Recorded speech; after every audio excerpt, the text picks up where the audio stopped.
surgieron de los bajos fondos de las grandes ciudades de los Estados Unidos. Mediante la corrupción, la violencia y un genuino encanto, la mafia irlandesa era la reina del hampa. ¡Soy Owney Madden! Durante más de 150 años lucharon contra la mafia italiana, ¡Cárgatelos a todos! el gobierno y en ocasiones contra ellos mismos, y empaparon la nación de sangre.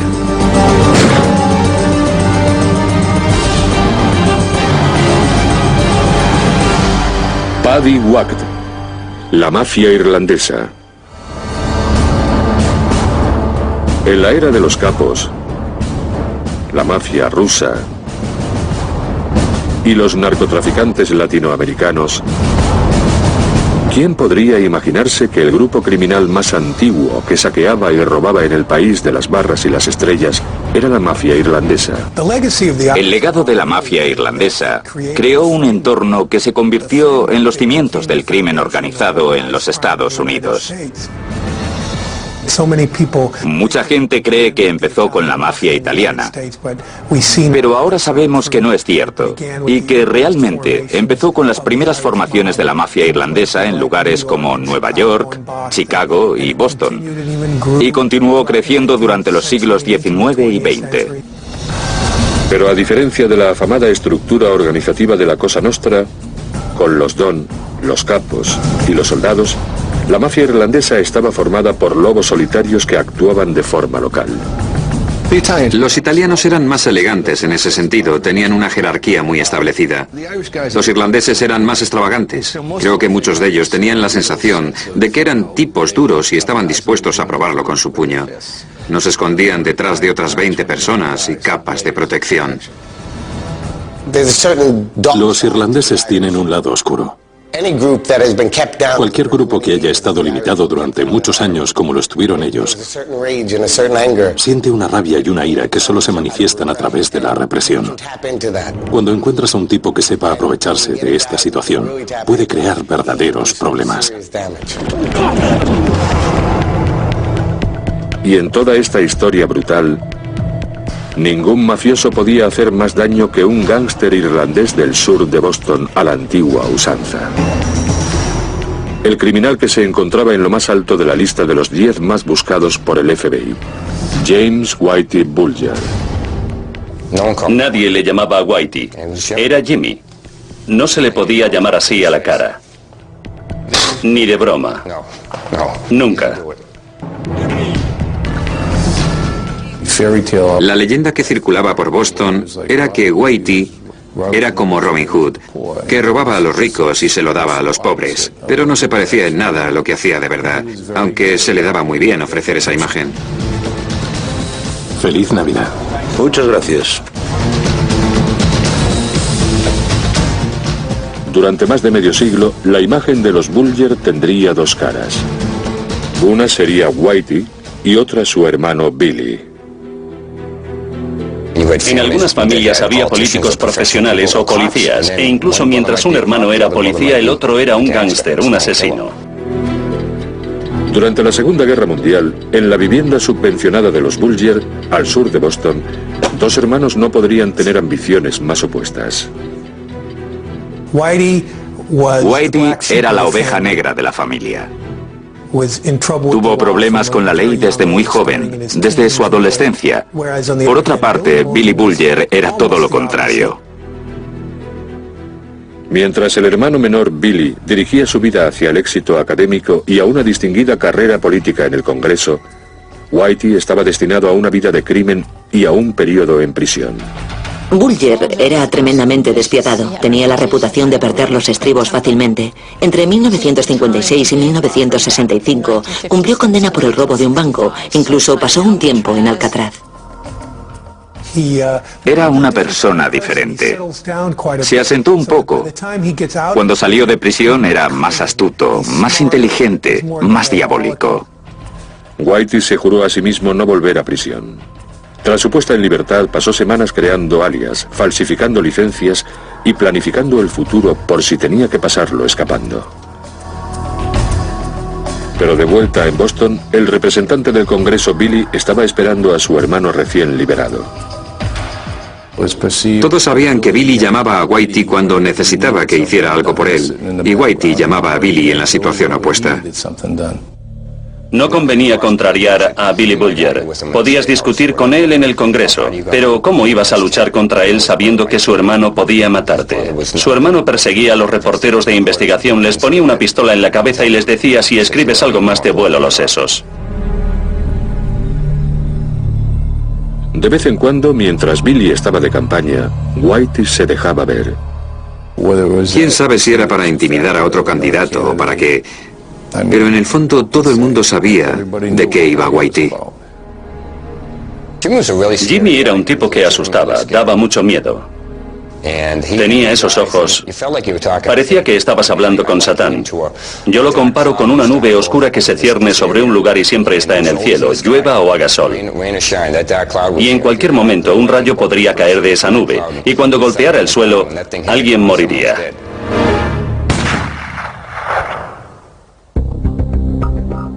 El ingrediente definitivo en la tormenta perfecta de los Bulger era un conocido de la infancia del sur de Boston, John Connolly.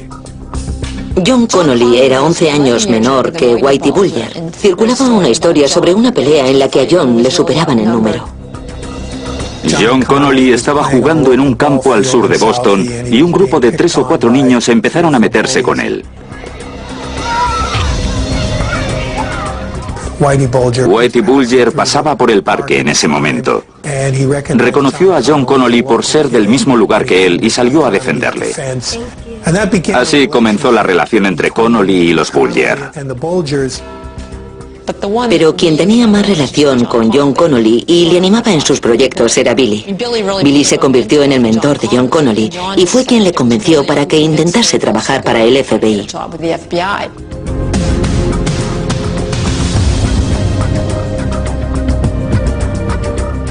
A mediados de los 70, John Connolly tenía un prometedor trabajo en el FBI de Boston. Billy Bulger era senador. Y Whitey Bulger hizo todo lo posible para mover todos los hilos. Bulger ganaba dinero principalmente como corredor de apuestas, prestamista y usurero. No solo estafaban a traficantes de droga, sino que también amenazaban a agentes de la propiedad inmobiliaria y a hombres de negocios. ¿Te has oído? Estás acabado. ¡No! Había una pequeña habitación en el piso de arriba de una taberna al sur de Boston, donde solían llevar a sus víctimas, así que si te citaban en Triple Lows, sabías que tenías problemas. Decían que te secuestraba en medio de la calle y te metía en una habitación donde empezaba a cortarte partes del cuerpo. ¿Dónde está el dinero? Valía miles de euros, pero mataba por solo 7.000. Eso era a lo que te enfrentabas. Pero aunque Whitey era duro y despiadado, Quiero que me pagues y quiero que lo hagas hoy. también era muy inteligente como para saber que, si quería gobernar la ciudad, él y su banda necesitarían ayuda. Bulger decidió crear una alianza con Steve Flemmi, un sicario italoamericano conocido como el hombre del rifle. Con el rifle era el mejor. En los viejos tiempos, durante las guerras de bandas, Stevie se sentaba en el asiento trasero con el arma, arrancaban el coche y se plantaban en la autopista a 80 o 90 kilómetros por hora. Él te apuntaba desde la ventanilla trasera y no fallaba. Mientras Whitey controlaba el sur de Boston, la mafia italiana controlaba el norte. Y fue la unión de Bulger con Flemmi lo que le permitió hacerse con el poder de la ciudad. Los gánsteres italianos no confiaban del todo en Whitey Bulger. Le temían, le respetaban, pero no creo que les inspirase confianza. En quien confiaban era en Steve Flemmi, por lo que este fue capaz de sonsacar información a la mafia italiana que Bulger nunca habría conseguido. A mediados y finales de la década de los 70, la mafia experimentó el fenómeno padrino, y su importancia nacional hizo que la Cosa Nostra fuera el objetivo número 1 del FBI. Creo que los agentes de la ley son por naturaleza muy competitivos y a muchos de ellos los estaban presionando enormemente para desarrollar servicios de espionaje y buscar fuentes dentro del crimen organizado. Para John Connolly, la mafia era un campo de pruebas. Y su protector desde la infancia, Whitey Bulger, le proporcionó una conexión que les elevaría a un aparente estatus de intocables. El FBI consideraba a Whitey Bulger una fuente de información muy importante. El que John Connolly pudiera tener una relación con una persona como Whitey Bulger era muy importante para ellos. El poderoso trío de representante de la ley, político y gángster se unió. Y Whitey era entonces impenetrable. Era muy inteligente, calculador, individualista y tenía una mente criminal muy fuerte. Además tenía el apoyo de gente con cargos muy importantes dentro de la comunidad que podían ayudarle. Eran los dueños de la ciudad, eran los príncipes de la ciudad, iban donde querían. Durante las siguientes 2 décadas, el dúo Bulger y Fleming fue conocido en el mundo como la unión más asesina de gángsteres en la historia de los bajos fondos irlandeses americanos.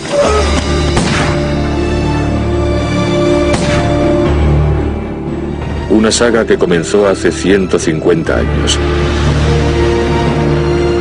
cuando los inmigrantes irlandeses llegaron a Estados Unidos hambrientos, pobres y repudiados.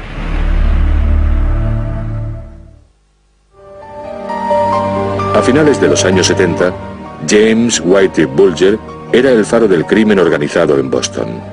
Estaba en la cúspide y a punto de convertirse en uno de los gángsteres irlandeses americanos más célebres de la historia. Una saga que comenzó en el puerto de Boston alrededor de 1840. El inmigrante irlandés de mitad del siglo XIX era normalmente un individuo hambriento, un católico irlandés, una persona que había sobrevivido a lo que fue el Holocausto europeo.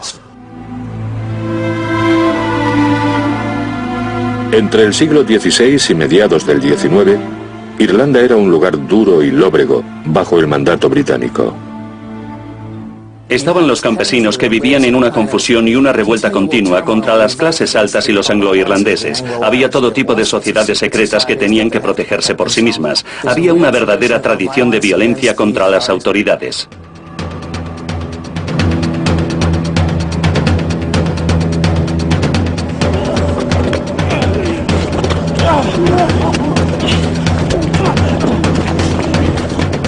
Durante más de 3 siglos se arremetió con látigo y soga contra el opresivo sistema colonial.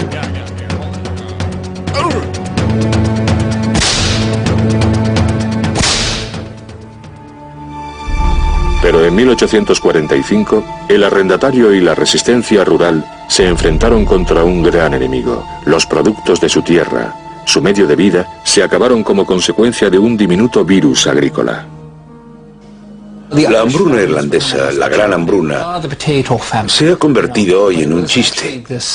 Pero en realidad fue como un gran holocausto europeo, exacerbado por el hecho de que las autoridades británicas que gobernaban Irlanda en aquel momento no hicieron nada para evitarlo. Como resultado murieron 1,5 millones de personas. Muchas de ellas con la boca verde de comer la hierba que crecía a los lados de la carretera.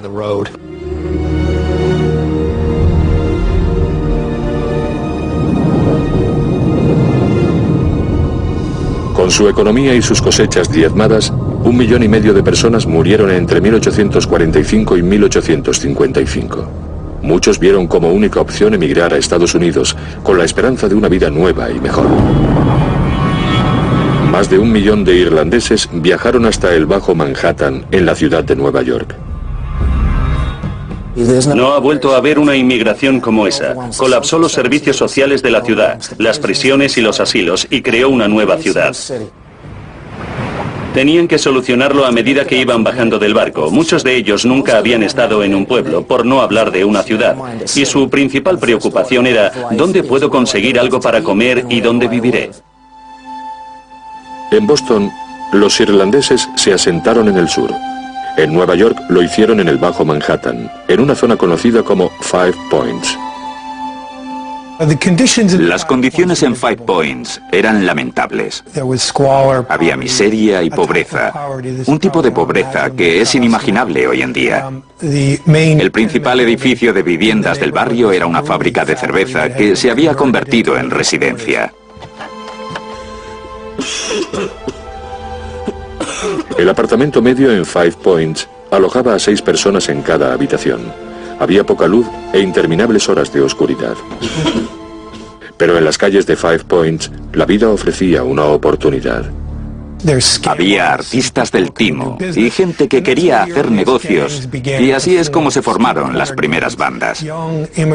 Las bandas callejeras, los jóvenes inmigrantes, chicos recién llegados, vivían con miedo y otros abusaban de ellos, por lo que comenzaron a formar bandas. Y se convirtieron en las legendarias bandas de Nueva York.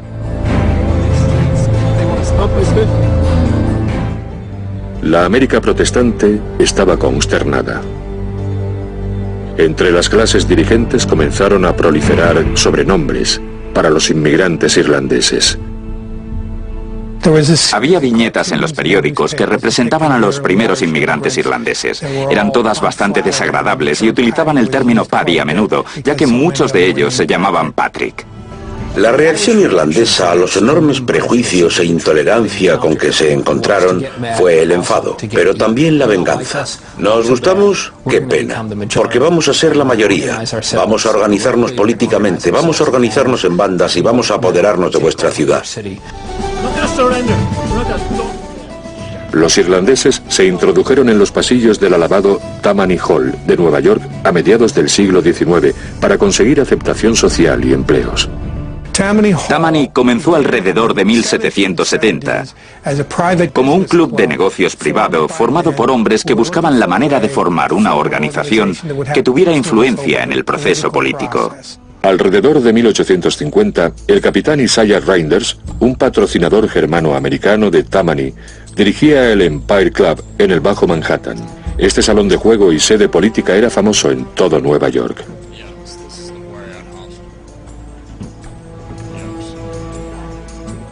Fue probablemente la primera persona en los Estados Unidos que formuló el nexo entre el elemento criminal, el hombre deportista, que es el dandy, y el aparato político. Y el tríptico de estos elementos, el gángster, el hombre deportista y el político, se convirtió en los cimientos de los bajos fondos estadounidenses. Tammany empleaba a las bandas de Nueva York principalmente para ganar las elecciones. Las elecciones eran a menudo asuntos violentos con conflictos entre bandas, y en los que las bandas se utilizaban para patrullar por los lugares de votaciones y para intimidar a la gente. A cambio, Tammany cuidaba de las bandas. Si había algo que podía ofrecer Tammany a través de su patrocinio, eran empleos. Los restos para el ganador. Y quien ganaba unas elecciones estatales, elegía quién iba a ocupar todos los empleos públicos. Y Tammany era muy bueno creando más empleos municipales y decidiendo quién iba a recibirlos. Alrededor de 1850, la alianza entre las bandas de Nueva York y Tammany Hall se extendió a una zona irlandesa de Five Points y a otros barrios de inmigrantes. Un hombre llamado John Morrissey se estableció entre las bandas irlandesas. Llegó a Nueva York en 1850 y fue directamente al Empire Club.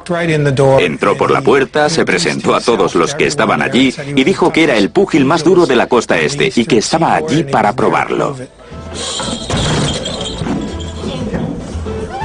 Y por supuesto le dieron una paliza descomunal. Al propio Reinders le impresionó tanto ese acto de pura bravuconería o estupidez que le alojó en el club hasta que se recuperase.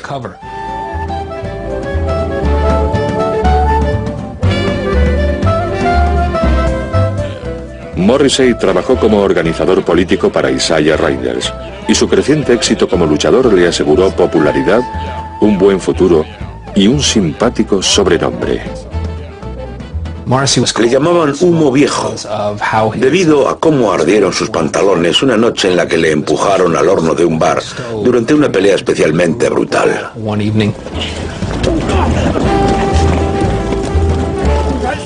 Algunos testigos dijeron que se podía percibir el hedor de su piel quemada, pero Humo Viejo ni siquiera se quejó.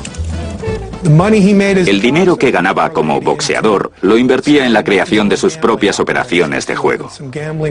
Abrió varios salones de juego en el barrio de Five Points y se hizo muy popular en ese mundo hasta que llegó a convertirse en el verdadero líder de la población de inmigrantes irlandeses que querían ver a uno de los suyos alcanzar la posición en la que se encontraba Isaiah Reinders. En 1857 se produjeron serios disturbios entre los Dead Rabbits, la principal banda irlandesa americana del Bajo Manhattan, y los Bowery Boys, la principal banda de jóvenes nativos americanos. Los disturbios duraron 2 días y murieron 12 personas. La policía llamó al capitán Isaiah Reinders para que intentara poner fin a estos disturbios. Reinders llegó a las calles intentando frenar los disturbios y le lanzaron escombros y le echaron de allí. Esto fue una desgracia para Reinders, pero también fue el punto en el que John Morrissey emergió como líder de los Dead Rabbits y en un sentido más general como el primer jefe de la mafia irlandesa americana. La primera orden de Morrissey como jefe fue expandir su ya amplio imperio de juego. Y en 1863 se alineó con William Marcy Tweed, el gran jefe o cacique de Tammany Hall. Tammany siempre comprendió y aceptó lo que consideraba los vicios normales de los hombres. Beber, jugar e ir a los prostíbulos eran cosas que estaban dispuestos a tolerar dentro de ciertos límites siempre que recibieran un buen pedazo. Pero Humo Viejo quería algo más que dinero. Se presentó a las elecciones al Congreso en 1868 y ganó. Pero en su otra búsqueda solo encontró desgracia. Morrissey anhelaba ser aceptado por la aristocracia blanca anglosajona y protestante. Se mudó a algunas de las zonas más lujosas de la ciudad, donde encontró una gran resistencia, lo que fue triste y sorprendente para él, ya que descubrió que, a pesar de que los aristócratas frecuentaban sus establecimientos de juego, para ellos él era solo un patty más. En 1877, John Morrissey murió de neumonía. Quizá no todo salió como él esperaba. Pero Humo Viejo había dado los primeros pasos en los prósperos bajos fondos y había demostrado que un irlandés de clase baja podía dominar el mundo. Había ganado la batalla. Estados Unidos se convertiría en un país multiétnico, de inmigrantes, donde los irlandeses serían el grupo de inmigrantes principal durante los siguientes 50 años. Y la forma en que lo consiguieron fue a través de aquella trinidad del gángster, el representante de la ley y el político. Los irlandeses llegaron para dominar la policía, llegaron para dominar la política y llegaron para dominar a las bandas. Pero un ascendiente irlandés en Estados Unidos no daba ninguna garantía. Un grupo percibido como lo más bajo llegó en busca de un nuevo comienzo. En los pantanos de Luisiana, el nuevo y misterioso gángster estadounidense emergía por primera vez. La mafia italiana intentó introducir su mano negra en lo que el pequeño Paddy tenía en sus bolsillos.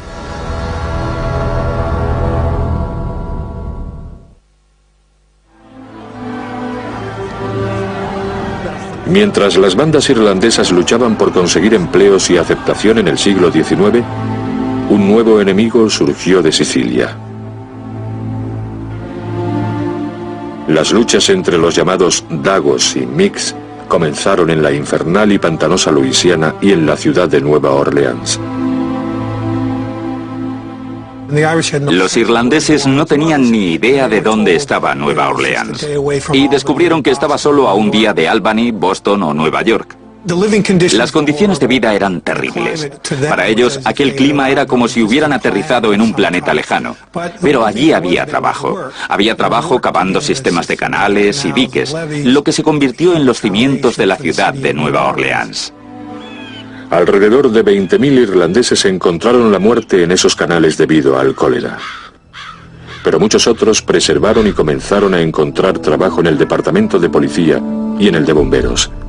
Entre todos ellos había un nuevo policía irlandés de Nueva Orleans llamado David C. Hennessy. David Hennessy era un policía que fue ascendiendo hasta llegar al rango de jefe en el departamento de Nueva Orleans. Era muy conocido en la ciudad. Su reputación creció ya que sacó adelante a una nueva banda de criminales de los Estados Unidos conocida como la Mano Negra Siciliana. Fue el precursor de lo que hoy conocemos como mafia. Pero Hennessy hizo algo más que encargarse de la mafia. En la primavera de 1890 tomó parte en una lucha territorial siciliana. En otoño, tuvo que pagar sus pecados. La noche del 15 de octubre de 1890, el jefe Hennessy iba de camino a casa cuando aparecieron unos pistoleros de entre la niebla y abrieron fuego. Cayó al suelo. Tirado en el suelo de adoquines, cuando le preguntaron quién había sido, antes de morir susurró Dagos. El jefe estaba muerto, y eso fue un terrible incidente en la historia de Nueva Orleans, ya que en aquel momento el jefe era una persona muy querida. Se unió a varios sospechosos italianos y se llevó a cabo un juicio. A pesar de la petición pública de justicia, un jurado declaró a los 9 acusados no culpables, lo que dio paso a uno de los acontecimientos más espeluznantes de la historia de la ciudad. El pueblo estaba tan disgustado por esta absolución que irrumpieron en prisión. Sacaron a varios de estos hombres y a otros 11 italoamericanos, supuestos miembros de la mafia, y los colgaron en la plaza principal. Este fue un momento decisivo, un incidente muy serio no solo en la historia de esta ciudad, sino que también pasó a ser el comienzo de algo que continuaría durante mucho tiempo en los bajos fondos de Estados Unidos, que fue la guerra entre los italianos y los irlandeses. La guerra entre los Dagos y los Micks. A unos 1500 kilómetros al norte de Nueva Orleans había un lugar conocido como la Ciudad del Lobo. A mediados del siglo XIX, Chicago era una posible oportunidad, especialmente para aquellos con alma de ladrón. Uno de los primeros hombres que fueron en busca de esta oportunidad fue un irlandés americano de las cataratas del Niágara llamado Michael Cassius McDonald. Había jugadores, había chantajistas y había profesionales que regulaban la corrupción. Mike era el único que los unía a todos, excepto a los relacionados con la prostitución. Uno de sus ayudantes decía, un sinvergüenza tiene que ser decente si quiere trabajar con Mike. Así que nada de proxenetas. En 1873, el rey Mike abrió un imperio de juego como no se había visto antes en Chicago. Él lo llamaba simplemente el almacén. Cuando abrió un edificio de varios pisos, su socio le miró y le preguntó, Mike, ¿todo esto es para el juego? Y este contestó, no te preocupes, cada minuto nace un nuevo pardillo. Durante los años de su reinado, Mike McDonald nunca ostentó un cargo electivo.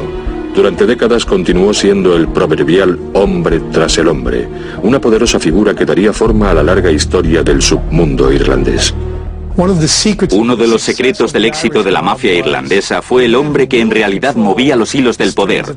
No era la figura pública, no era el que ostentaba un cargo público.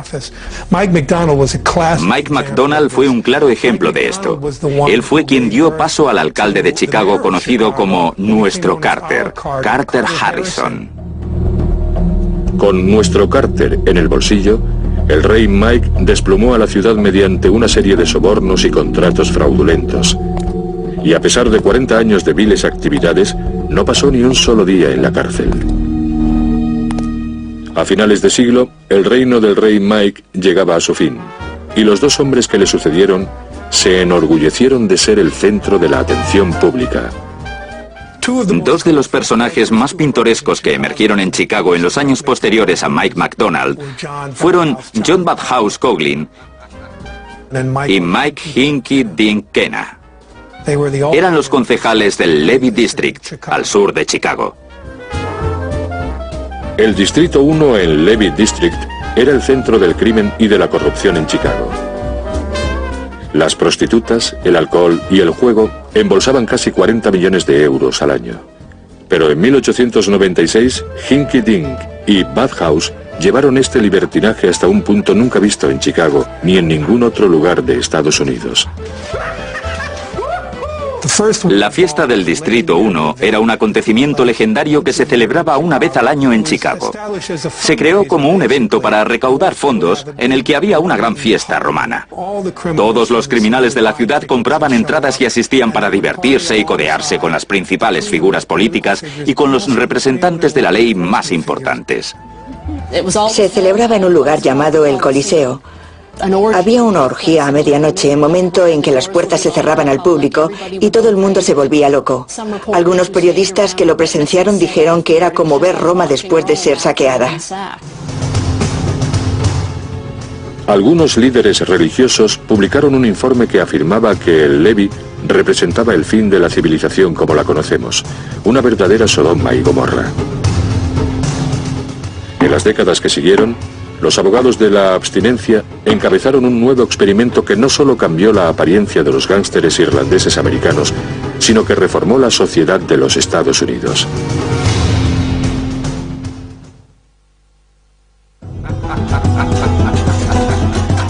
A finales del siglo XIX, los irlandeses dominaban Nueva York y Chicago.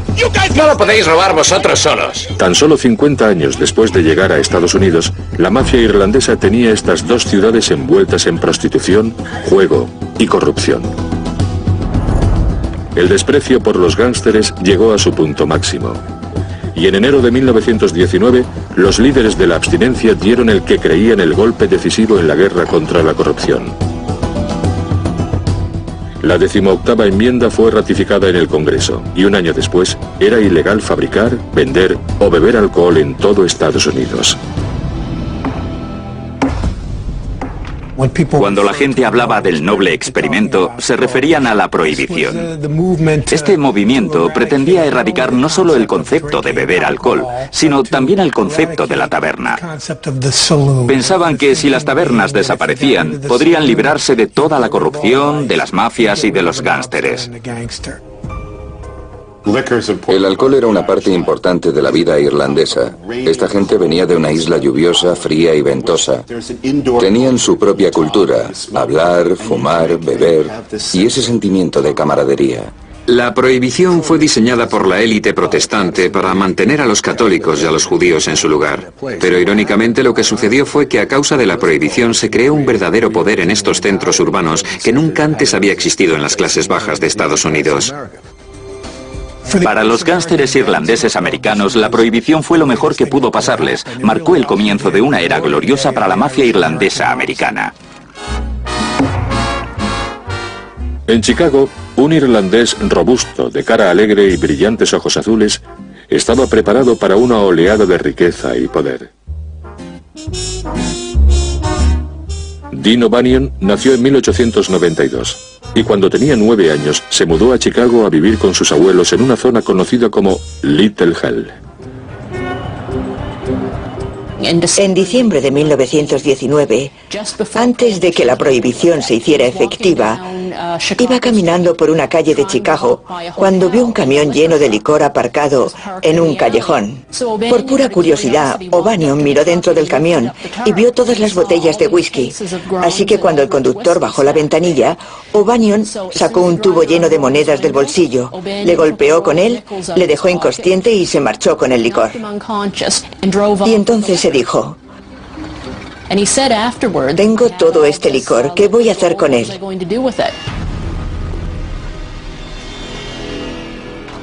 Lo distribuyó entre los dueños de las tabernas. O'Banion volvió a casa con 10.000 euros en el bolsillo. Ya sabía lo que iba a hacer el resto de su vida.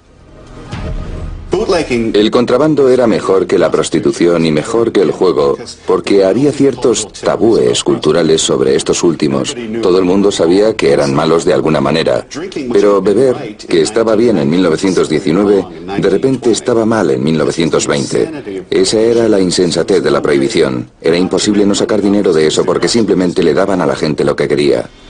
O'Banion vio el contrabando como un negocio. No se consideraba a sí mismo como un criminal. Tenía una floristería que era probablemente la más próspera de todo Chicago y que suministraba flores para los tiroteos de gángsteres que tuvieron lugar en Chicago en esta época. En 1924 fue declarado archienemigo de Chicago, supuestamente tras haber matado u ordenado matar a al menos 25 hombres. Lo que consiguió la prohibición fue que los gángsters irlandeses dejaran de atacar a los políticos y pasaran a convertirse en el centro de atención. Se creó un monstruo, se convirtió a esos matones callejeros en señores feudales. Y ahora el paradigma estaba cambiando. Ahora los gánsteres decían, un momento, ¿por qué debería escucharte? ¿Qué vas a hacerme? ¿Sabes lo que yo puedo hacerte? Que es básicamente llevarte a la tumba. El lugar donde este cambio de poder fue mayor fue en Nueva York, donde el un día formidable Tammany Hall se convirtió en la herramienta de un gángster irlandés de la zona oeste de la ciudad. Owney Madden logró reconocimiento como joven criminal en Hell's Kitchen al pertenecer a la banda Gopher. Era el tipo de americano curtido por la calle. Su primer asesinato fue el de un italiano llamado Luigi Malanucci, al que Madden disparó a bocajarro a plena luz del día delante de todo el mundo y dijo, soy Owney Madden, de la 10ª Avenida. Todos los testigos prefirieron olvidar que le habían visto, y así es como recibió el sobrenombre Owney el asesino. Owney unió fuerzas con un rico contrabandista de ron, conocido como Big Bill Dwyer. Con la financiación de Dwyer respaldándole, Madden emprendió la organización del submundo. La operación de Big Bill Dwyer y Owney Madden tuvo tanto éxito que se hizo famosa como la Asociación. La Asociación lo dominaba todo. Era el sistema de distribución y el sistema de pagos, y todo relacionado con el contrabando de alcohol. A principios de 1924, la asociación abrió la destilería más grande del centro de Manhattan. La cerveza se llamaba Número 1 de Madden. Owney y la asociación cuidaban de Tammany y a cambio Tammany cuidaba de los agentes y la policía de la prohibición. El dinero del contrabando se usaba para financiar campañas políticas. La oficina del fiscal del distrito estaba involucrada en muchas ocasiones, por lo que afectaría a todo el sistema del gobierno estadounidense. El hombre de Tammany que engrasaba las ruedas para Madden y para la asociación era un astuto irlandés americano llamado James J. Hines. Jimmy Hines se convirtió en el financiero. Era el hombre al que se realizaban los pagos, el hombre que distribuía el dinero a los policías corruptos y a los políticos corruptos. Con Dwyer y Hines respaldando a Madden, Nueva York estaba en manos de la mafia irlandesa. Owney y la asociación establecieron una red de clubes nocturnos y tabernas clandestinas que proporcionaban una nueva salida para la Número 1 de Madden. Owney Madden, que una vez fue un matón callejero de Hell's Kitchen, se convirtió en el hombre de moda, elegante. Se movía por Broadway, iba a los lugares que frecuentaban escritores, periodistas, cantantes y bailarines. Había una confluencia del submundo criminal y del mundo de la alta sociedad que nunca antes había existido. Eran las personas más modernas que podías imaginar. Dirigían los clubes, traían la cerveza, traían artistas. El mejor ejemplo de esta transformación de Paddy de las calles a tipo que frecuentaba clubes nocturnos era Jimmy Cagney. Jimmy Cagney creció en Nueva York. Se parecía mucho a Owney. Cagney le conocía. Si veías a Cagney en sus grandes películas de gángsteres, parecía que estabas viendo a Owney Madden. Jimmy Cagney, que era un irlandés americano de Nueva York, protagonizaba el tipo de papeles que popularizaron la imagen del irlandés urbano como un personaje inteligente, carismático y audaz. Mientras Hollywood idealizaba las osadas hazañas de los gángsteres irlandeses, los funcionarios municipales bebían con ellos. Esta historia de amor con los irlandeses llegó a su punto álgido en 1926, cuando Jimmy Walker, ingenioso escritor de canciones de Broadway retirado, fue elegido alcalde de Nueva York. Era hijo de inmigrantes irlandeses, creció en Greenwich Village y fue elegido alcalde en 1925 por el aparato de Tammany. Era el niño mimado de Broadway y de la alta sociedad en muchos sentidos. Y dejó de lado la idea del Paddy tonto recién llegado, del estereotipo idiota que habían propagado la prensa y los medios. Los locos años 20 iban a toda máquina con Madden, Hines y Walker dirigiendo el espectáculo en Nueva York y Dinny O'Banion en Chicago. Las ciudades estaban verdes por los tréboles y el dinero, y gracias al submundo, los Paddys triunfaron por fin. Esta época de la prohibición de los años 20 fue una era gloriosa para la mafia irlandesa americana. Pero también lo fue para los irlandeses americanos, ya que se habían recuperado de la miseria de los años posteriores a las hambrunas y habían superado el siglo XIX y adquirido el nivel de ascendencia social en el que era maravilloso ser un Mick.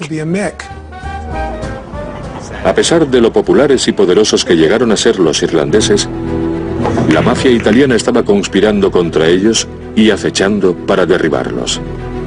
La guerra entre los italianos y los irlandeses estaba a punto de determinar el curso del crimen organizado en Estados Unidos durante las próximas generaciones.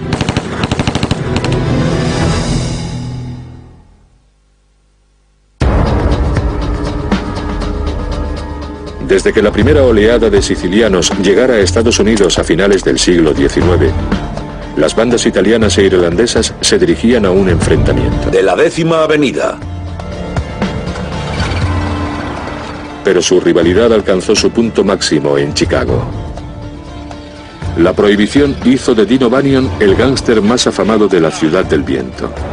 Y en el momento en que Alphonse Scarface Al Capone llegó a la ciudad en 1919, fijó su objetivo en el imperio del irlandés. En el momento en que Capone llegó a Chicago, era una ciudad en la que Dean O'Banion, un irlandés americano, era el principal contrabandista. Capone se alió con la operación de Johnny Torrio.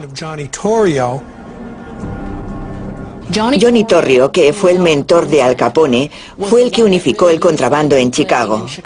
O'Banion operaba de forma independiente como contrabandista en la zona norte de la ciudad. Johnny Torrio fue el que estableció que todas las bandas principales deberían unirse, y ese fue el acuerdo que permitió a O'Banion proteger su imperio. A principios de los años 20, O'Banion comerciaba con Torrio porque parecía un buen trato. Pero el subordinado de Torrio, Al Capone, le advirtió de su traición. En ocasiones se oyó a Dini decir: «Puedes decirles a los sicilianos que se vayan al infierno». Un día O'Banion habló con Johnny Torrio sobre su fábrica de cerveza, la Siben, y le preguntó si quería comprársela. Así que vendió la Siben a Torrio por más de 300.000 euros, escondiéndole que iba a ser el objetivo de una redada. La mañana del 19 de mayo de 1924, Torrio y O'Banion se encontraban en el local de Siben cuando irrumpió en él un grupo de asalto liderado por el jefe Morgan Collins. Arrestaron a todo el mundo y O'Banion estaba de buen humor. Pero para Torrio fue su segundo arresto, por lo que conllevó una sentencia de cárcel obligatoria. Los italianos estaban enfurecidos por la traición de Dini. El destino de O'Banion estaba ahora sellado en un plan cuidadosamente concebido por Capone y ejecutado en la mañana del 10 de noviembre de 1924. Quiero hablar ahora. Contesta a mi pregunta. El asesinato de O'Banion fue apodado como el asesinato del apretón de manos porque aquella mañana 3 hombres entraron en la tienda para retirar un pedido que se había hecho la noche anterior para un funeral. El hombre que dio la mano a Dini tiró de él y le inmovilizó los brazos. Los otros pistoleros le dispararon 5 veces. La última de ellas en la cabeza. Empezó a sangrar y manchó el pequeño ramo de lirios que llevaba en las manos. Y para cuando llegó la policía, Dini ya estaba muerto. 3 días después, Chicago presenció el mayor funeral nunca visto en la ciudad. Pero a O'Banion se le veneraba. Uno de los miembros de su banda era George Bugs Moran, quien se dedicaría a la eliminación de Al Capone. En enero de 1925, Bugs Moran abrió fuego sobre Johnny Torrio, fuera de su casa de Clive Avenue, y casi lo mató. Así se abrió la veda. Al notar que el sistema estaba a punto de desmoronarse, Torrio abandonó Chicago y dejó la operación en manos de Capone. «Es toda tuya, Al», le dijo a Capone al dejar la ciudad. «No estoy listo para morir».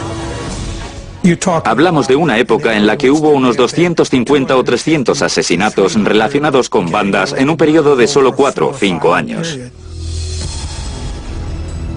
Este intento de asesinato se culminó por fin el día de San Valentín de 1929. La mañana del 14 de febrero, pistoleros vestidos de agentes de policía entraron en un almacén de Moran, fingiendo una redada. Alinearon a los 6 miembros de la banda de Moran contra la pared y los acribillaron a sangre fría.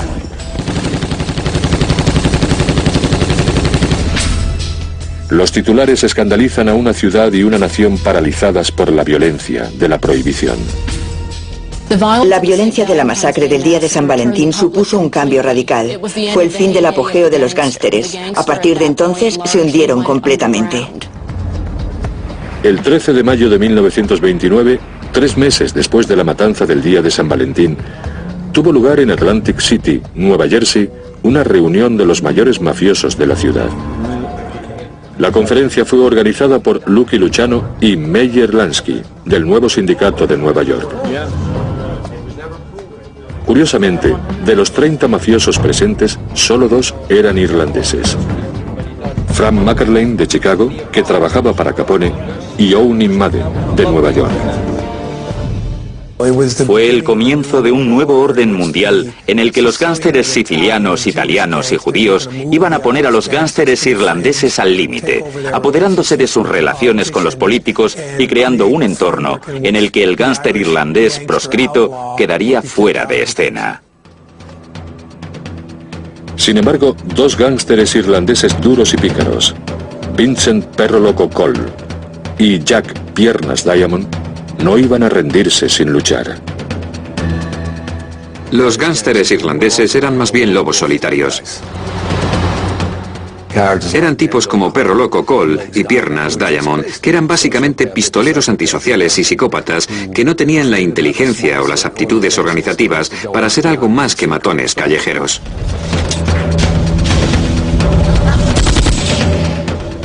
Pero sí es verdad que abrieron un sangriento camino hacia el fin de esa época. Al ser el único irlandés restante, la orden de eliminar a esos renegados recayó en Owney, el asesino, Madden. Ahora un Paddy tendrá que acabar con otro Paddy para poder sobrevivir. Madden y Dwyer veían a Piernas Diamond como una amenaza, por lo que debía ser eliminado. De esta forma empezó un periodo en el que intentaron asesinar a Jack Piernas Diamond disparándole numerosas veces. Le dispararon 5 veces. Fue un intento en toda regla de eliminarle. En 1930, Piernas huyó de 5 distritos distintos bajo una lluvia de balas y trasladó su operación a Albany, al norte del estado de Nueva York. Pero su lucha personal contra el sindicato continuaba. Una vez al norte del estado de Nueva York, mandó detener a varios camiones que creía que eran rivales en el negocio del contrabando. Secuestró al conductor de un camión, un hombre llamado Parks. Le llevó a su casa, le colgó de un árbol, le torturó durante 1 hora y media y después le amenazó y le soltó. Parks acudió a las autoridades y Diamond fue sometido a un juicio en Albany en 1931. Fue absuelto, pero el tiempo y la suerte no estaban de su lado. Fue absuelto, pero el hecho de que Diamond se hubiera convertido en una figura tan importante y que se le glorificara en la prensa hizo que la Asociación de Nueva York estuviera más decidida que nunca a echarle. A las 5:30 de la mañana del 18 de diciembre de 1931, Piernas Diamond llegó a la pensión en la que pasaba las noches. Estaba un poco achispado después de celebrar su victoria. Un par de pistoleros entraron en la pensión, se acercaron a su habitación y abrieron la puerta. Era un asunto interno, así que esta vez se aseguraron de hacerlo bien. De cerca y bien hecho. 2 tiros en la cabeza y Jack Diamond estaba muerto por fin. Madden, por fin, se había librado de Piernas, pero para Owney y el sindicato, Diamond era solo la mitad de la ecuación. Vincent Perro Loco Cole aún estaba ahí fuera causando estragos.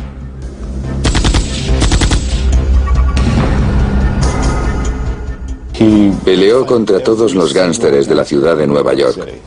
Y esa no era la clave de la longevidad en el mundo de Lampa. Perro Loco Cole era famoso por algunas cosas, entre ellas ser el creador del tiroteo desde un coche en movimiento. En 1929, Cole intentó eliminar a uno de los subordinados del célebre gángster de Nueva York, Dutch Schultz. Al este de Harlem, abrió fuego desde el asiento trasero de un vehículo en movimiento. Cole llenó la calle de disparos hiriendo a varias personas, entre ellas a un niño de 5 años que fue asesinado.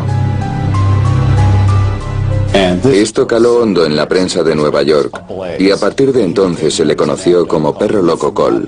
Desde que mató a aquel niño era hombre muerto. En el invierno de 1931, Cole se entregó, se sometió a juicio y, al igual que Jack Diamond, fue absuelto.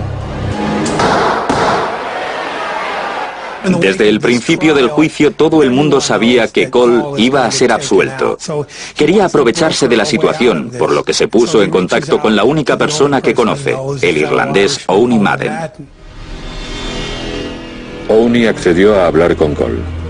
Tras la medianoche del 8 de febrero de 1932 mandó a Perro Loco a una cabina de teléfonos local.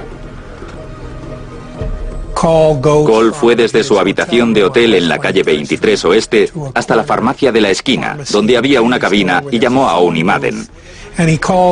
Madden entretuvo al teléfono a Perro Loco Cole mientras sus pistoleros se dirigían a la calle 23 Oeste. Estoy aquí, estoy esperando. ¿Qué es lo que quieres?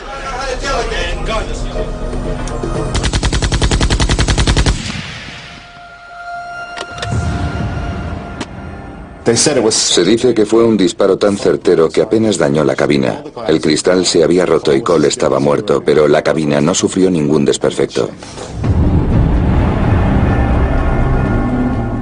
Es probable que Owney, el asesino Madden, hubiera prolongado su propia supervivencia al acabar con 2 de los matones más importantes de Lampa irlandesa. Pero al hacerlo, puso un violento fin a los días gloriosos de los duros gánsteres irlandeses callejeros. A mediados de los años 30, los italianos ganaban la guerra entre italianos e irlandeses. Y menos de 100 años después de que los hambrientos italianos llegaran a Estados Unidos, la mafia irlandesa americana estaba a punto de desaparecer.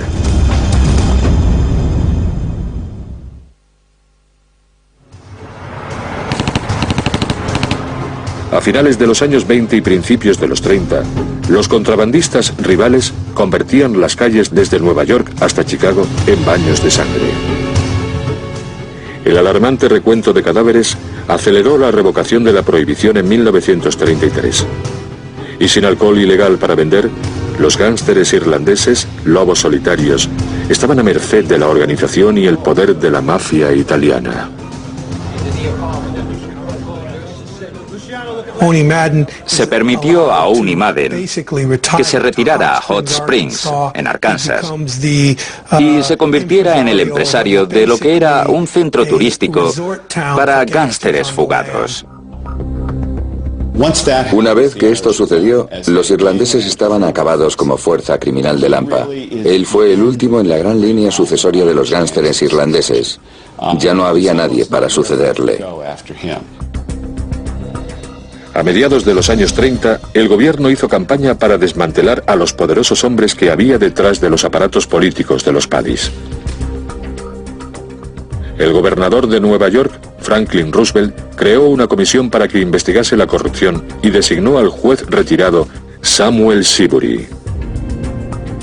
Seabury era una representación casi caricaturesca de la élite protestante. Iba a ser el asesino del tigre de Tammany.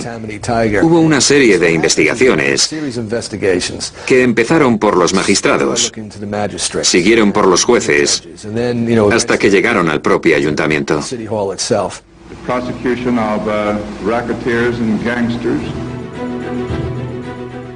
Durante décadas, el tigre de Tammany fue la fuerza de la naturaleza que propulsaba el submundo irlandés americano. Pero en 1932, el niño mimado de Broadway y popular alcalde Jimmy Walker fue obligado a renunciar. Y en 1939, Jimmy Hines, el hombre tras el hombre, por excelencia, fue condenado por 13 cargos de conspiración con criminales. Lo que se veía en Nueva York y en Chicago y en otros lugares donde habían imperado los gánsteres irlandeses americanos fue que el fin del aparato estaba desmoronando el poder de la mafia irlandesa. A principios de los años 40, los gánsteres irlandeses, ansiosos por hacer negocios en el submundo, se retiraron a las mismas aguas que les habían llevado a Estados Unidos casi 100 años antes. Los muelles pronto probaron ser el negocio más lucrativo para la mafia irlandesa desde la prohibición. La Asociación Internacional de Estibadores se volvió muy poderosa en Nueva York, porque su puerto era uno de los más grandes de Estados Unidos y probablemente el más importante del mundo durante gran parte del siglo XX. Con más de 100.000 miembros en el país, la Asociación Internacional de Estibadores controlaba el flujo de toda la mercancía legal e ilegal que llegaba cada 15 minutos a Nueva York.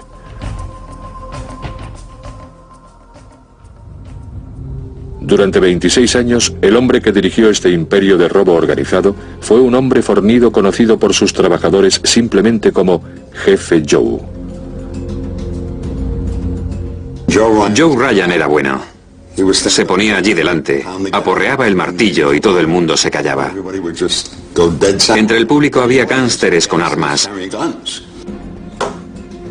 Joe Ryan era un tipo listo. Tampoco dudaba en usar la violencia.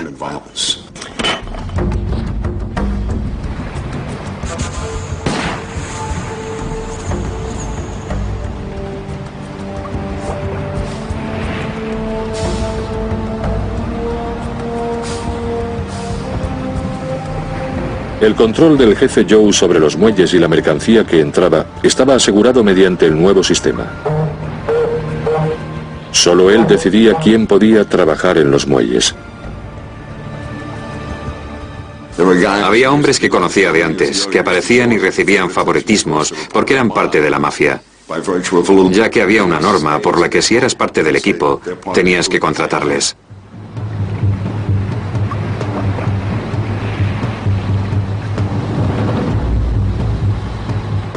Igual que el Tammany Hall contrataba a las bandas de Nueva York durante las elecciones un siglo antes,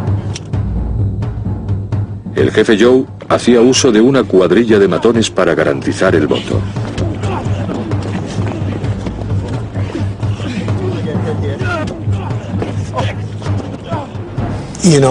Durante las elecciones de la Unión, por ejemplo, era normal liquidar a los candidatos y normalmente cuando asesinaban a alguien, colgaban su cuerpo de forma que se diera el mensaje de que si ibas en contra de la Unión, ese sería el resultado.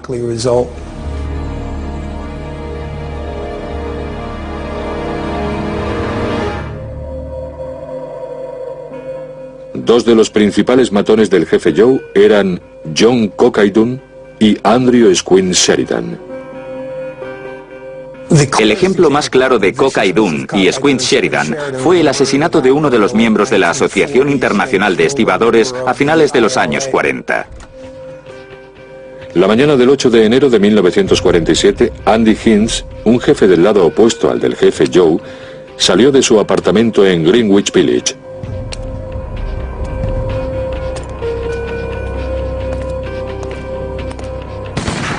Le dispararon 6 balas delante de su edificio.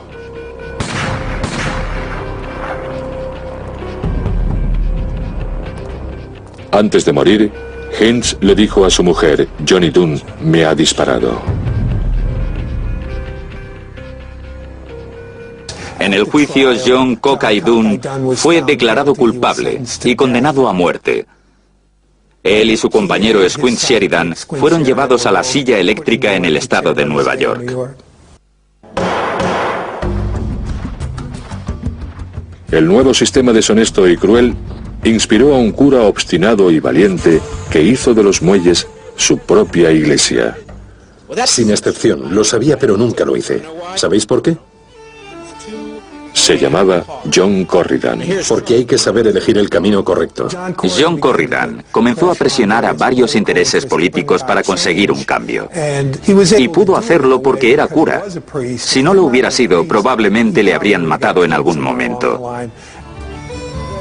La difícil situación del padre Corridan inspiró la película La Ley del Silencio, protagonizada por Marlon Brando. La visión de Hollywood de la vida en los muelles y el sensacional juicio y ejecución de Cockay y Squint fue el punto de inflexión para las fuerzas corruptas de la Asociación Internacional de Estibadores, en concreto para Joe Ryan.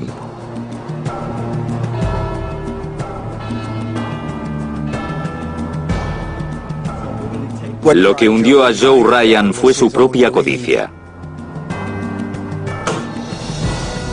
El dinero es la solución. ¿Conseguiré más dinero? Aunque ejercía de abogado y representaba a los miembros de la Unión, Esta es mi unión, yo la creé. en realidad estaba desplumándola para su propia ganancia. ¿Entiendes lo que eso significa? A principios de los años 50, el jefe Joe admitió haber contratado a ladrones y delincuentes violentos. Se le condenó a 6 meses de prisión y desapareció. Para el gángster irlandés, representante de la ley y político, fue el fin de una era. Pero para los irlandeses, los años 60 comenzaron con un momento de triunfo que acabó en la mayor matanza ocurrida hasta entonces.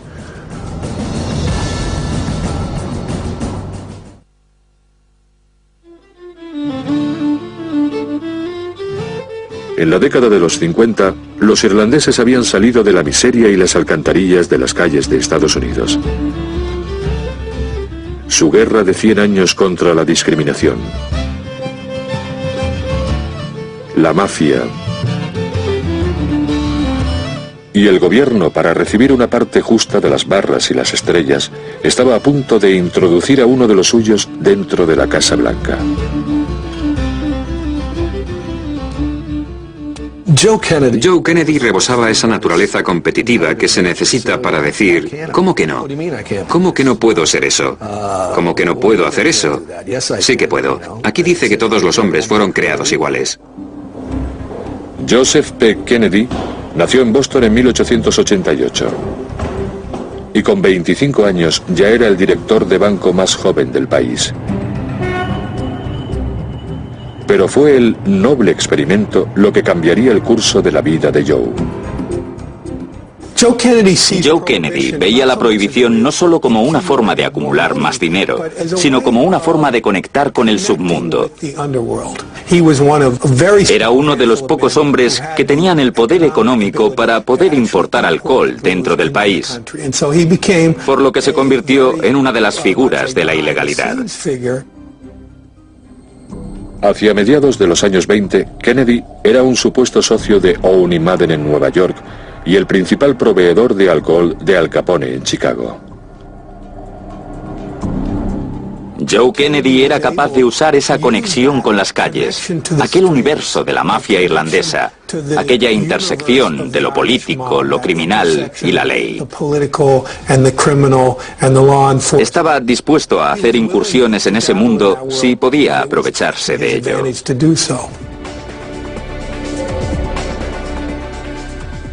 Durante las siguientes 2 décadas, Joe Kennedy vivió el sueño americano y amasó una fortuna, a medida que ascendía del submundo del contrabando a los llamados mundos superiores, Hollywood y el mercado inmobiliario. Ya no estaba relacionado económicamente de forma directa con el submundo, pero aún tenía algunas alianzas que pudo mantener a lo largo de los años. Kennedy se convirtió en un hombre increíblemente rico y se dijo, ¿por qué parar ahora? ¿Cuál es el premio de moda en Estados Unidos? Es la presidencia del país. Con los días del alcohol ilegal y de las afiliaciones de gángsteres fuera de su camino, Papa Joe centró su atención en el futuro político de su hijo, John Fitzgerald Kennedy.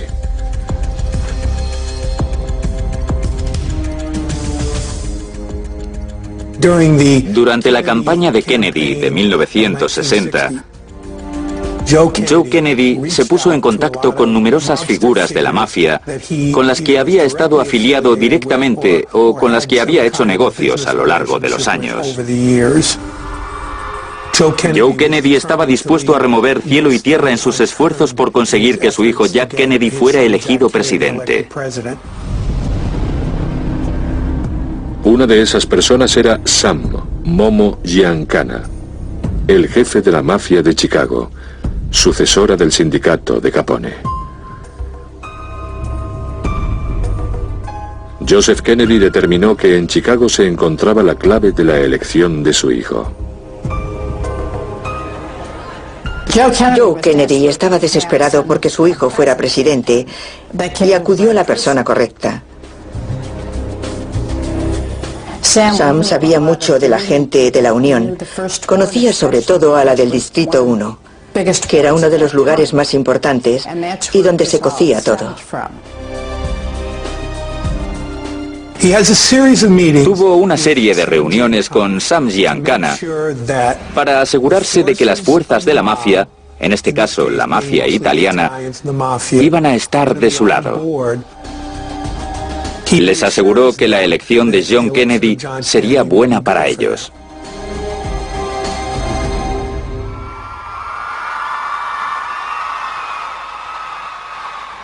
El 11 de noviembre de 1960, John Fitzgerald Kennedy se convirtió en el presidente número 35 de los Estados Unidos. Ganó por la menor diferencia de la historia. La diferencia, algunos distritos clave de Chicago. Until the middle of the next day was the victory clinched by one of the closest margins recorded. Muchas cosas cambiaron con la elección de John Kennedy. Los días en los que se decía, no lo conseguiremos, estamos acabados. Lo habíamos conseguido. Los irlandeses católicos lo habían conseguido. Habían elegido a uno de los suyos como presidente de los Estados Unidos. En muchos sentidos, fue nuestro mejor momento. Pero por otra parte fue el comienzo de la decadencia, porque cuando se consigue algo, a partir de ahí todo empieza a ir cuesta abajo. En 1960, JFK nombró ministro de Justicia a su hermano y enemigo número 1 de la mafia, Robert Kennedy. RFK anunció que la prioridad del Departamento de Justicia sería desmantelar el crimen organizado. Robert hizo todo lo posible para no dar a esos tipos lo que creían que era su botín de las elecciones y para echarles en cara que eran miembros del submundo, que eran italianos y que eran malas personas. Parecía completamente obsesionado con humillar a aquellos poderosos hombres que habían sido compañeros de negocios de su padre.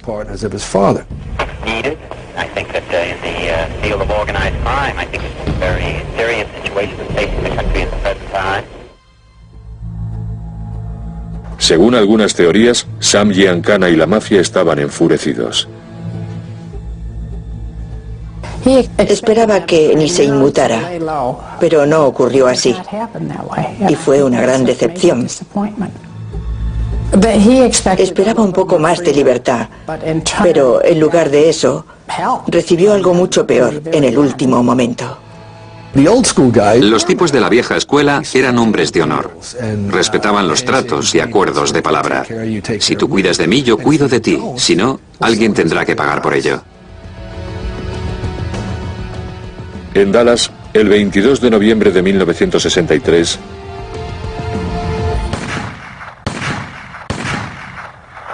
John Kennedy fue asesinado.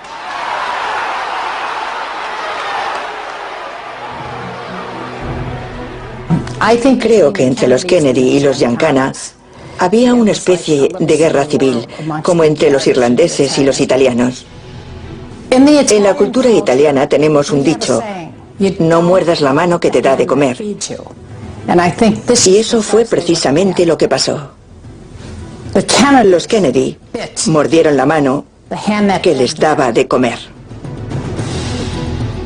Teniendo en cuenta el contexto, los acontecimientos del 22 de noviembre de 1963 podrían considerarse como el último gran golpe en la historia de las relaciones entre los Dagos y los MiGs. Se dice que América perdió su inocencia en el otoño de 1963. Pero a finales de los años 60, al oeste de Manhattan, una oleada criminal llamada Houdini estaba a punto de llevar la violencia a nuevos niveles de sadismo.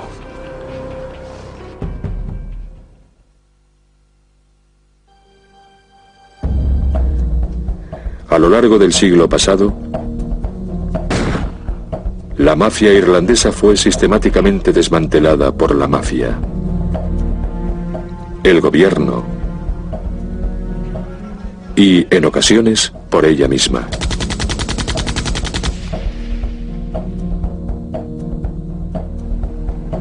En Nueva York, la última resistencia de los Paddies se encontraba en el distrito del oeste Hell's Kitchen. A finales de los años 60, estaba gobernado por el elegante gángster Mickey Spillane. Si sobrevivías en Hell's Kitchen, adquirías una fama instantánea en toda la ciudad. Mi padre se paseaba por ahí con trajes de más de 3.000 euros y entraba en restaurantes donde todo el mundo le conocía. Entraba en una habitación y todas las cabezas se giraban. Bobby, ¿cómo va todo? Había algo mágico en todo eso. ¿Sabes quién era ese? Es alguien muy importante. La mafia de Nueva York quería expandir su ya alargado dominio del contrabando. Y en los años 60 introdujo un nuevo demonio para robar el alma a la gente. Pero Mickey Spillane protegería su territorio. No dejaba meter drogas en el barrio. No dejaba vender droga a sus secuaces. Por eso la mafia de Brooklyn quería librarse de él, porque querían introducir drogas. Mickey era el que tomaba las decisiones. ¿Y qué hizo? Empezó a secuestrar gángsteres italianos.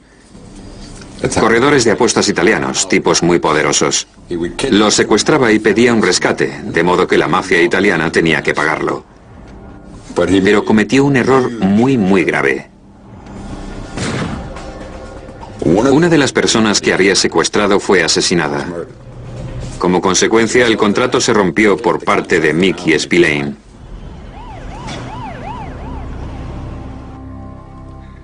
Spillane tenía que vigilar por una parte a los italianos y por otra a una nueva generación de matones irlandeses curtidos en Hell's Kitchen. El Daily News los llamaba Westies. Algunos de ellos tomaban drogas a menudo y eran el cáncer que estaba consumiendo nuestro vecindario. Si entrabas en un bar y te encontrabas con uno de esos tipos, sabías que iba a haber problemas. Sabías que alguien iba a acabar herido.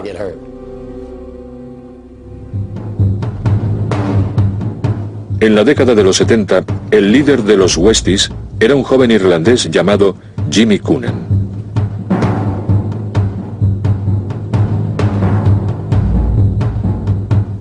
Coonan empezó cobrando deudas para el legendario usurero de la zona oeste, Ruby Stein.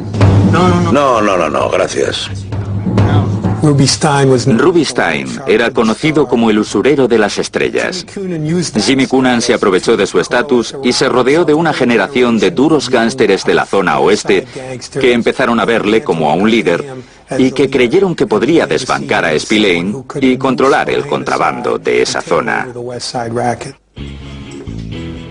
Coonan pronto se dio cuenta de que necesitaba un brazo derecho. Alguien que vigilara su retaguardia y matara por él sin conciencia. Mickey Featherstone era uno de esos tipos duros, jóvenes y caprichosos del barrio que había estado en Vietnam en 1967. Y cuando volvió a Hell's Kitchen en 1969, estaba aún mucho peor que cuando se fue.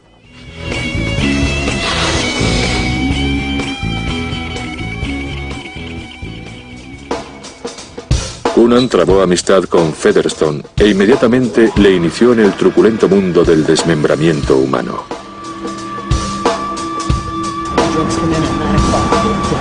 Necesitaban una víctima y escogieron a un ladrón de poca monta, Ricky Tasielo. Atrayeron a Ricky Tasielo a un apartamento en la 10ª Avenida. Y cuando Ricky entró en el apartamento, Jimmy Coonan cogió su pistola con silenciador y le pegó 2 tiros en la cabeza.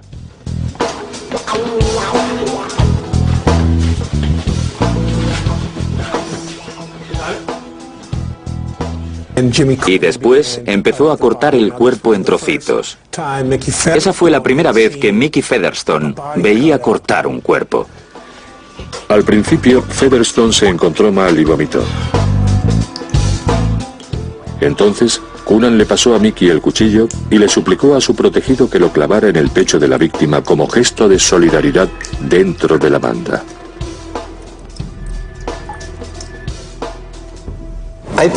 Creo que Jimmy en realidad no era duro. No tienes que hacer esas cosas si eres duro. Cuando te mataba, tenía que cortarte en pedazos para que entendieras que él era el jefe.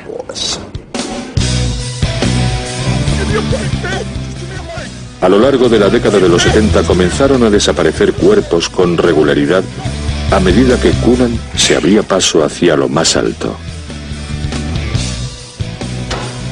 Hacer el Houdini era como llamaba Coonan a su macabro ritual. Su principal objetivo era hacerse con los clientes de Rubinstein, lo que era una aspiración muy arrogante y audaz por su parte. Así que atrayeron a Rubinstein al bar conocido como el Club 596, en la calle 43. Entró en el bar y vio al momento lo que estaba pasando, pero no pudo hacer nada. Jimmy Coonan y otros 4 o 5 miembros de los Westies rodearon el cadáver de Ruby. Y Jimmy fue pasando el revólver a cada uno de ellos para que dispararan una bala en su cuerpo ya muerto.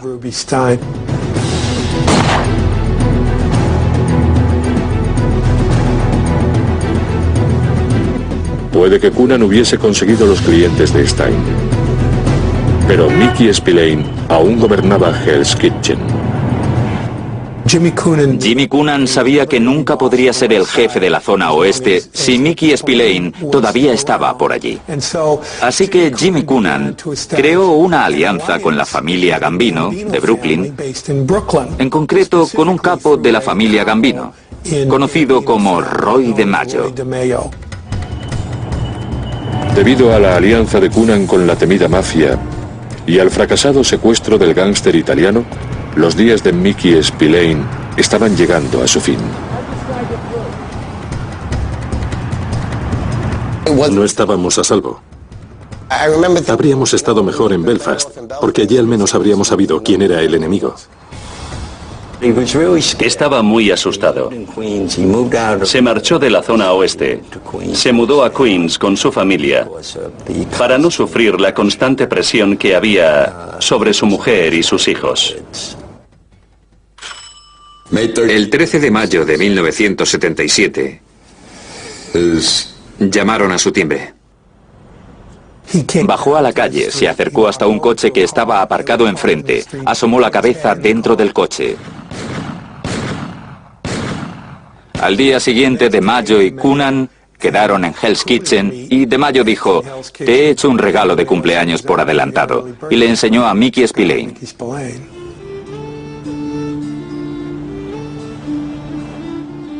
La que en su día había sido la orgullosa mafia irlandesa se había reducido a una serie de asesinatos sin razón.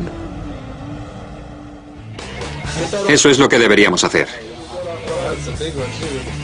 Mátalos a todos. Muchos de los criminales de la zona oeste opinaban que los Westies deberían ser irlandeses. Hell's Kitchen, eso somos nosotros, es nuestro. Así que crearon una rivalidad dentro de ellos. La facción irlandesa que quería que el vecindario siguiera siendo irlandés se alió con Mickey Featherstone. Jimmy Coonan comenzó a ir en su propia dirección, casi como un hombre de negocios independiente que trabajaba con los italianos. Esto sorprendió a los irlandeses de Hell's Kitchen, que se preguntaban ¿cómo se atreven? ¿Cómo se pueden aliar con esa basura que hemos intentado echar de nuestro barrio durante 100 años? Coonan, que sentía su poder amenazado por Featherstone, dio un siniestro golpe preventivo. Organizó el asesinato de un enemigo de los Westies, llamado Michael Holly.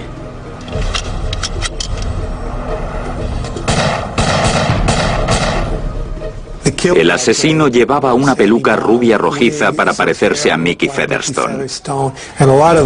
Se hizo una rueda de identificación con varios de los sospechosos habituales, entre ellos Mickey Featherstone. Todo el mundo comenzó a reconocerle como el autor del crimen.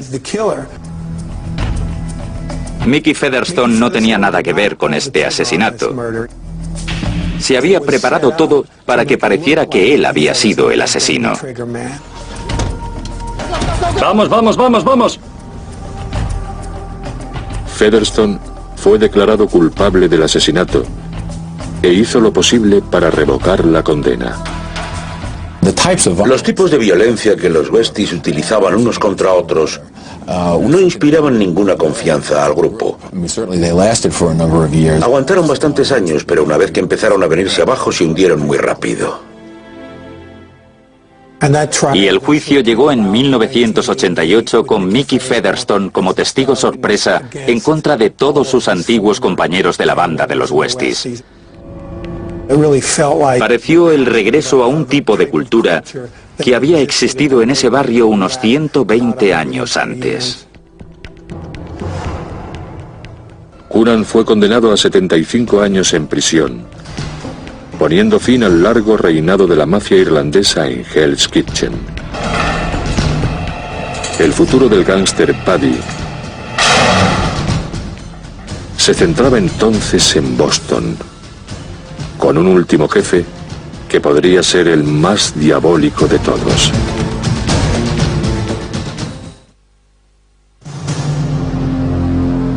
A mediados de la década de los 70, la Cosa Nostra dominaba el submundo en Estados Unidos.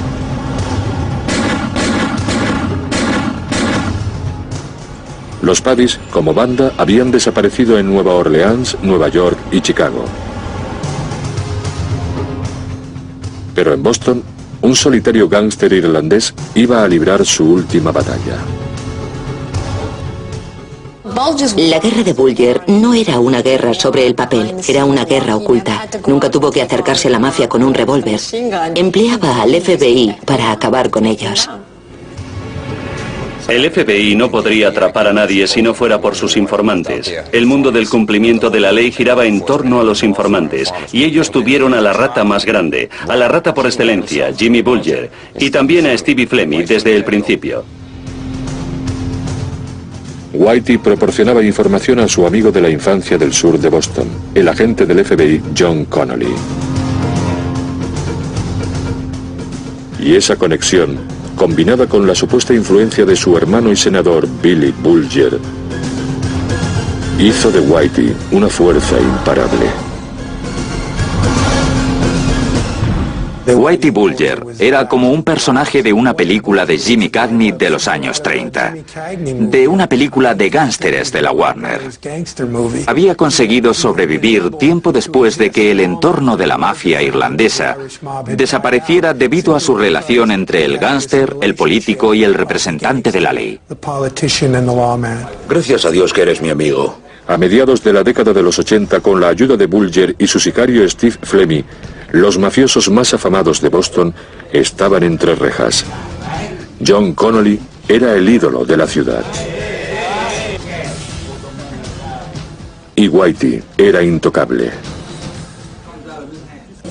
La gente del periodismo se informaba y se preguntaba qué pasaba con Whitey Bulger. ¿Sería él el próximo objetivo? Había muchas agencias que intentaban darles la atención que se les debería haber dado. Pero una y otra vez, cuando se conseguía información, se les acababa perdiendo la pista. Llegábamos hasta cierto punto, pero nunca podíamos alcanzarles. Si alguien iba a ser una rata e iba al FBI para conseguir protección por ser un soplón, John Connolly avisaría a Jimmy Bulger. Lo próximo que se sabía era que el tipo estaba muerto, y esto pasaba continuamente. Da miedo.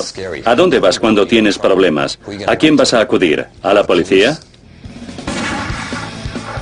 A finales de la década de los 80, Bulger y Fleming gobernaban Boston como si se tratase de líderes militares, robando en el barrio al que llamaban su casa y matando indiscriminadamente y sin consecuencias.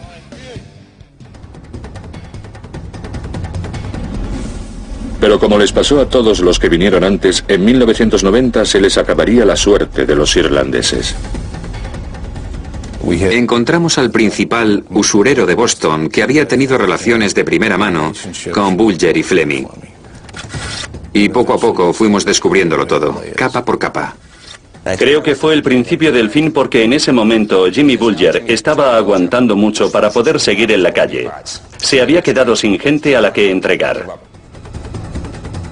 En diciembre de 1990, John Connolly decidió retirarse del FBI. A mediados de los 90, ya retirado, informó a Whitey y a Fleming de que las acusaciones habían descendido. Bulger reaccionó de inmediato. Tenía preparado un plan de escape. Cuando eres una rata tienes que planearlo todo. Stevie Fleming estaba por el distrito financiero y cuando le cogió la policía pensó que era el blanco. Gritaba, no disparen, no disparen. Cuando él pensó que era el blanco, no lo era, pero luego se convirtió en un blanco federal y entonces fue cuando le atraparon. Los planes de huida que Whitey trazó durante años se hicieron realidad. En 1995, Bulger se fugó a los bellos paisajes de Estados Unidos. Stevie Fleming se enfrentó a los cargos, fue arrestado y decidió defenderse diciendo que era un informante del FBI, que tenía inmunidad de persecución y que el FBI le permitía hacer todo excepto matar. No matar a nadie. Pero en la década de los 90 se desenterraron más de 20 cuerpos en el sur de Boston.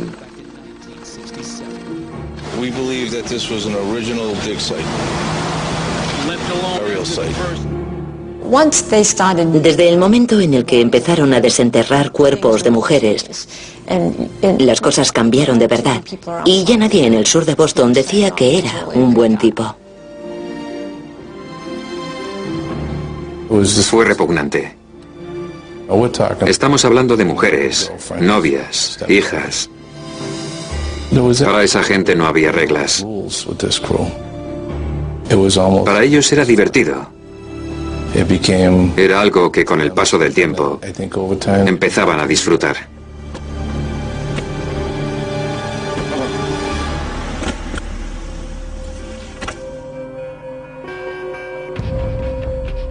En mayo de 2002, John Connolly fue declarado culpable de aceptar sobornos de dos de sus más preciados informantes.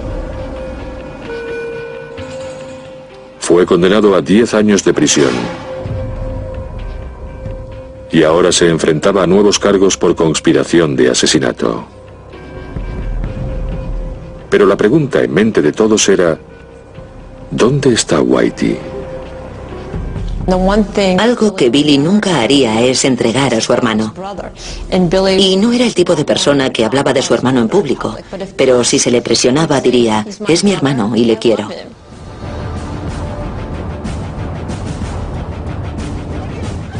Ningún submundo criminal en la historia de los Estados Unidos resistió tanto tiempo como la mafia irlandesa. Esta es mi unión. Y el faro del crimen organizado de Boston sería el último y fantasmagórico resto de una saga sangrienta que empezó un siglo y medio antes en la tierra de la esperanza y la oportunidad. Había una cara del capitalismo estadounidense completamente despiadada que siempre ha estado ahí. Y nadie experimentó tanto esa cara como los irlandeses que llegaron primero. Y tenían que formar grupos literalmente para superar esos obstáculos. De esa forma se lo pusieron fácil a todos los inmigrantes que vinieron después. El legado de todo esto es que ese entorno aún existe. Y hoy se ven grupos de inmigrantes intentando involucrarse en el poder tanto financiero como político. Ya no son solo los irlandeses y los italianos, sino también la mafia rusa, los narcotraficantes latinoamericanos, los yugoslavos, dominicanos, jamaicanos, que están involucrados en el negocio de los narcóticos. Y el modelo de todo esto es la mafia irlandesa de los Estados Unidos. Nuestros antepasados hicieron todo el trabajo. Hoy tenemos que ser abogados, tenemos que ser doctores, tenemos que ser empresarios. Si vas por ahí intentando ser un gángster, estás anticuado.